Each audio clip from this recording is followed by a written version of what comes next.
Tunamshukuru Mungu baada ya kumaliza mzunguko wetu wa awali, kwa maana kile kituo cha preliminary, na timu yetu ya Kajuna FC ikaweza kuwa waongoza kundi. Lakini baadaye tukaona namna gani tufanye, tukaona ni vyema tuwaombe TFF, kwa maana tunazo sifa za kuhost kituo.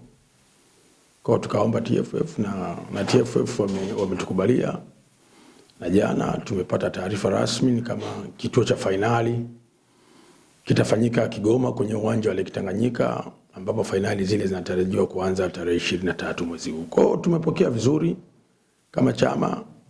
Kuna baadhi ya mambo na sisi tutayaendea ili kuweza kukamilisha at least finali ziweze kuchezwa kwa kiwango cha juu.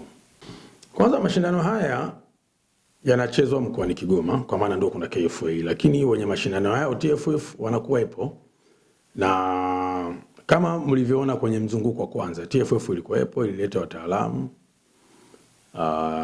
Tayari alikuwepo mkufunzi wa waamuzi alikuwepo. Kwa sisi kama chama, kama KFA, katika maeneo yetu sisi tunaamini tutafanya vizuri, ambao tutahakikisha timu zinapata viwanja vya kufanyia mazoezi, timu zinapata hoteli pale itapokuwa wametushirikisha.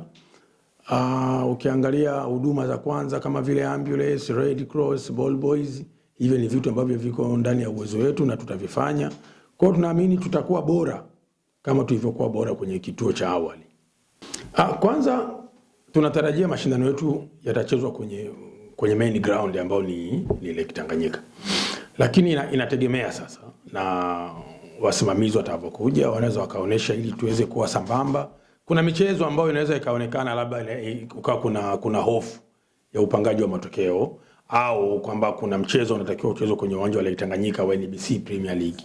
Tutakwenda kucheza kwenye uwanja wa Kajuna, kwa sababu miongoni mwa viwanja bora tulivyonavyo kwa sasa mbali na Lake Tanganyika ni uwanja wa Kajuna Complex. Kwa hiyo tutakuwa tuna option ya viwanja hivyo viwili, lakini target yetu michezo itachezwa kwenye uwanja wa Lake Tanganyika. Kwanza nitakuwa na mwendelezo wa kuzungumza na vyombo vya habari kwa hapa kilichojiri. Kuna wengine au wengi hawajajua kama Kigoma tumepata kituo cha finali. Kwa hiyo nitaendelea mimi binafsi kama katibu kuhamasisha, kuongea na vyombo vya habari.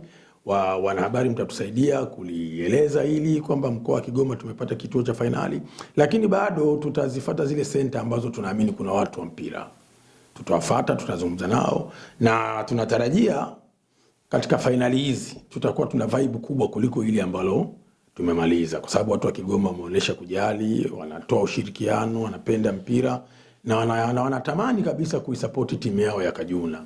Kwa hiyo kuna mambo ambayo tutayaendea ili angalau tuwe tunajaza uwanja, hata kama sio kwa kiwango cha Premier League, lakini lazima tuoneshe utofauti wa kituo cha awali na kituo cha sasa. Mashabiki watakuwa wengi kiwanjani. Tunaamini tutafanya hamasa kubwa kujaza mashabiki, na ndani ya siku mbili hizi tutakuwa tuna kikao na uongozi wa timu ya Kajuna FC, kwa sababu na wao wanahitaji sana hamasa. Unajua wanasema wataalamu kwamba mshabiki ni mchezaji wa 12 kiwanjani.